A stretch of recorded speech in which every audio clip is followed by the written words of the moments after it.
las ecuaciones de Newton y también predecir resultados. Tengo más para decir. Otra es que es un ejemplo de una oscilación alrededor de un punto de equilibrio. Fíjense que en la pelotita, bueno, o si uno la deja en posición vertical y la suelta, no pasa nada, pero si uno la aparta de esa posición de equilibrio, empieza a oscilar. Ese comportamiento ocurre en infinidad de sistemas físicos y químicos también. De hecho, sin ir más lejos, por ejemplo, si uno tiene, no sé, el ácido clorhídrico, es un átomo de cloro así grande, que tiene un montón de protones, y el hidrógeno acá. Y esto, por el hecho de estar, digamos, esto está unido ahí con enlace covalente, y por el hecho de estar a temperatura ambiente, en realidad esto no está quieto, esto está oscilando. Los dos oscilan respecto de una posición de equilibrio. Y de hecho, esta fuerza intermolecular, digamos, es el motor es equivalente a la gravedad en este caso. O sea, cuando se alejan un átomo respecto de otro, sienten una fuerza de atracción y después se atraen, pero después es como que por la misma inercia que tienen, bueno, se acercan a una distancia que ya se empiezan a repeler y se vuelven a repeler y así. Y entonces eso vibra. Uno puede aprovechar esas vibraciones para justamente, digamos, por ejemplo, uno puede excitar esas vibraciones con luz, y entonces con luz de determinado color, con luz infrarroja. Entonces cuando yo le tiro con luz infrarroja, resulta que del otro lado le tiro al ácido clorhídrico y del otro lado veo que se absorbió parte de esa luz. Entonces, fíjense cómo con luz y con un sistema oscilante muy parecido a lo que es el péndulo, digamos, yo estoy pudiendo obtener información acerca de qué es lo que pasa a nivel molecular. Digamos, simplemente conceptualmente, digamos, pensar en lo que es desplazar un átomo respecto de otro cuando están cerca de la posición de equilibrio. Y después, digamos, otra de las cosas que me gusta a mí del péndulo es que fue uno de los sistemas que estudió Galileo Galilei. Galileo Galilei vivió en el 1600 y se podría considerar como el padre de lo que es la ciencia moderna, por cómo llevó adelante, por el método científico. Es como padre del método científico. Él, digamos, este fue uno de los sistemas que estudió, lo replicó en su casa, hizo exactamente lo que van a hacer ustedes en la práctica. Entonces, por eso es interesante también, digamos, desde el punto de vista tanto histórico, como de vinculación con la química, como de conceptual en cuanto a la física, digamos, tiene un montón de aristas que lo hacen interesante. Y sumo una más, y ya les juro que dejo de adular al péndulo, y es que a la hora de medir el periodo del péndulo, justamente por nuestra incapacidad de poder hacer clic en el momento en el que termina el periodo, en el momento exacto, cuando uno lo mide, obtiene una distribución. Y entonces es una forma de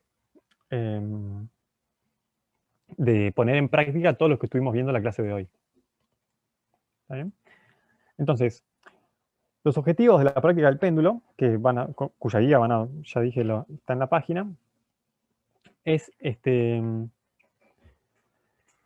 primer lugar, tiene que ver con el setup experimental. Tienen que encontrar una estrategia para obtener un resultado preciso y reproducible del periodo. Digamos, eso involucra cómo tirarlo, cómo atarlo, dónde atarlo, digamos, si en un lugar afuera o adentro, cómo medir desde dónde uno lo lanza. Todas esas cuestiones van a tener que hacerlas y discutirlas en el procedimiento experimental. Ustedes van a tener que justificar por qué eligieron ese setup en particular. Vinculado con las hipótesis, obviamente, del periodo del péndulo ideal. El siguiente objetivo va a ser medir el periodo de oscilación y reportar correctamente su valor. Esto lo van a tener que hacer con la clase de hoy. Digamos, reportar correctamente su valor tiene que ver con lo que vimos al final de la clase y bueno, medir el periodo de oscilación. Obviamente cada péndulo que ustedes armen va a tener un periodo distinto. Son sistemas distintos y personas que miden diferentes. Después, que ustedes logren hacer histogramas del periodo del péndulo y los analicen con las herramientas que vimos hoy. Digamos, que calculen los promedios, las desviaciones estándar y que puedan elegir adecuadamente el tamaño de los bines em, y bueno, que sepan interpretar esos histogramas, que sepan normalizarlos.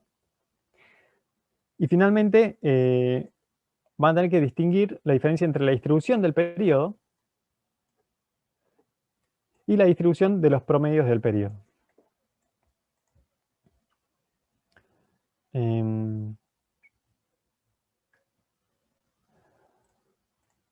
Así que bueno, eso está en la guía. Así que ahora pasamos a cómo hacer histogramas en Origin. Perdona, antes dejé con poco tiempo. Quedan 10 minutos. Dale, Pero igual. quedan 10 minutos. Si no, no se me mueren firmes, ¿eh? Ah, no, se bajó alguien. 13. ¿Quién se bajó? Bueno, no hay tiempito para seguir la clase que viene, ¿no? Digo, a menos que sea muy corto, no. Pasa que creo que se fue Yara, no sé, no veo, pero tenemos análisis ahorita, tipo, desde las 16 empezamos análisis, entonces, por eso se fue. Bueno, eso es un ratito, concentrémonos, yo después termino este PowerPoint que no llega a tiempo y lo subimos. La idea es la siguiente, hagan de cuenta, ¿se acuerdan que habíamos visto, creo Magalí lo había mostrado, un tablero donde uno podía tirar dardos o flechas y bueno, y ahí analizaba cómo venía una distribución. Entonces hagan de cuenta, estas estrellitas son dardos, flechas, tiros, lo que quieran, y acá tenemos el blanco. Entonces, el eje de coordenadas lo fijamos en 0, 0, acá, donde está este punto negro grande. Y solo voy a medir las posiciones en el eje X, es decir, no me importa dónde cae en Y. Entonces, por ejemplo, agarro y plum, le pego acá. Voy, mido, y me mide de repente 1,68 centímetros. Bueno, vuelvo a repetir el experimento, plum, tiro, y damos de cuenta que me mide menos 0,49 centímetros. Entonces, ¿qué es lo que estamos haciendo ahí? Construyendo una tabla de frecuencias. Es decir, tiro un montón de veces, realizo este experimento, ir tirando, todas las veces sean necesarias y construyo. En este caso agarré 10 tiradas. ¿Qué es lo que se hace con esta tabla? Bueno, se pueden sacar estadísticos. La media, como vimos, y la desviación estándar. En este caso, yo estos datos que acá los simulé, como hizo Nicolás. Y la media real, o sea, la distribución que él llamaba subyacente, era 0. Y la desviación estándar de esa distribución subyacente era 2. Entonces, el estadístico que yo obtengo de estos 10 datos no va a ser 0 y 2, pero tiene que parecerse. Por eso da 0.04 y 2.01. Entonces, el primer paso es que ustedes tengan la tabla de frecuencias hechas, básicamente. Siguiente paso es construir el histograma. Entonces, por ejemplo, pueden hacer 100 veces el experimento de tirar el dardo. Después, construyen la tabla de frecuencias y con eso, ¿qué es lo que hacen? Eligen intervalitos, es decir, en su histograma, esto es cómo se hace. Ahora después en Origin va a ser, digamos, más sencillo, es apretar 2 botones y sale. Pero básicamente lo que hacen es elegir de qué tamaño quieren estos intervalitos en X. En este caso, yo no estoy viendo porque me tapa la ventana. La posición acá, no sé si yo tapo. Se ve toda la pantalla, ¿no? Sí. Buenísimo. Sí. Entonces, acá lo que tenemos es la posición. Este era el centro del blanco. Y acá cómo se aparta. Entonces, yo elegí intervalitos de X, o sea, los bines que sean de 1 centímetro. Entonces, Yo elijo todos esos intervalitos y, por ejemplo, cuento entre 0 y 1. ¿Cuántos valores hay que cayeron ahí? Bueno, en este caso cayeron 18 valores. Entre 1 y 2, ¿cuántos valores cayeron ahí? Bueno, vengo hasta acá, cayeron 14. Y así es como armamos el histograma. Esto es de cuentas o frecuencia, le tienen que poner. No es la frecuencia temporal porque se van a ver que la inversa del periodo, por ejemplo, del péndulo, es una frecuencia temporal que se mide en Hertz. Esto tómenlo como una frecuencia de repetición. ¿Cuántas veces ocurre algo en ese intervalito? Esto después lo subo y lo completo con lo que les voy a explicar ahora. Origin, entonces. Básicamente, acá hay armadas 4 series distintas. Acá yo simulé tirar 10 veces el dardo, acá simulé 50 veces, acá simulé 100, 1000 y 5000. Entonces, sepan que esta distribución de probabilidad, es decir, todos estos valores que yo simulé, vienen justamente de una distribución normal o gaussiana, que es la que estuvimos viendo. Estaba idealmente centrada en 0 y tenía desviación estándar 2. Bueno, entonces, tienen armada esta tablita, pueden ir copiando y pegando los valores si lo tienen en otro lado y van a... está en inglés, en castellano es muy parecido. Si quieren ir anotando en papeles, ir a Statistics o Estadística, debe figurar en castellano. Estadística descriptiva, Estadística en columnas, y abrimos el cuadro de diálogo. Esto habiendo seleccionado una columna. Por ejemplo, acá yo seleccioné la de 10 mediciones. Entonces, dentro de las distintas pestañas que se abren, que uno puede abrir, uno puede configurar qué es lo que quiere sacar de información de ahí. En este caso, la información que tal vez nos interesa más es la media, mean, que ya está tildada, o standard deviation. Hay un montón de cosas que pueden obtener. Esto, CI es el confidence interval, que no lo vamos a ver, la varianza, hay un montón de cosas. Pero estos son los estadísticos, digamos, más simples que pueden sacar y los que tienen que calcular como mínimo.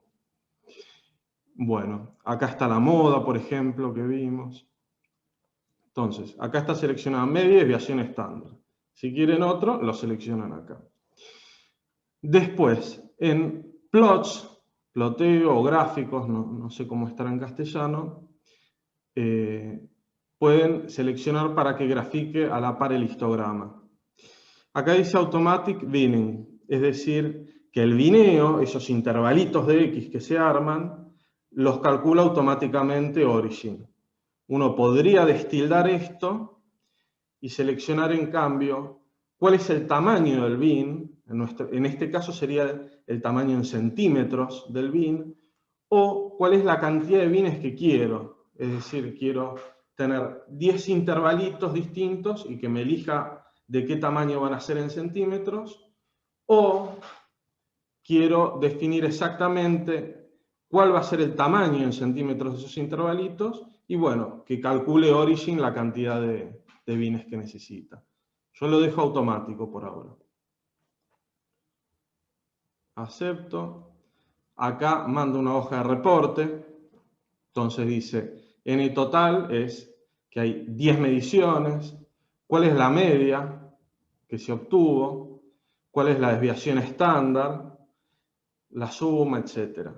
Fíjense que la media está bastante alejada de 0 y la desviación estándar está apartada de 2. Porque tenemos pocas mediciones. Es decir, cuando uno tiene pocas mediciones, no converge rápidamente a la media esperada. Eso es lo que vimos con las simulaciones que hizo Nicolás. Entonces, volvemos y probemos con el de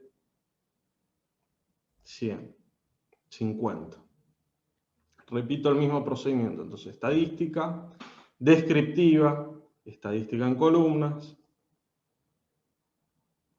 las cantidades que va a tirar usuales, histograma,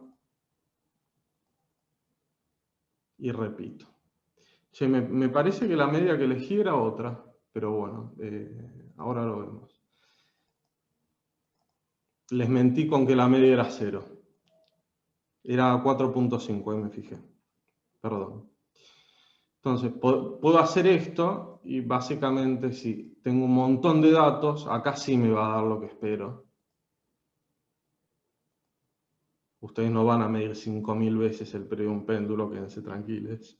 Pero, entonces, histograma.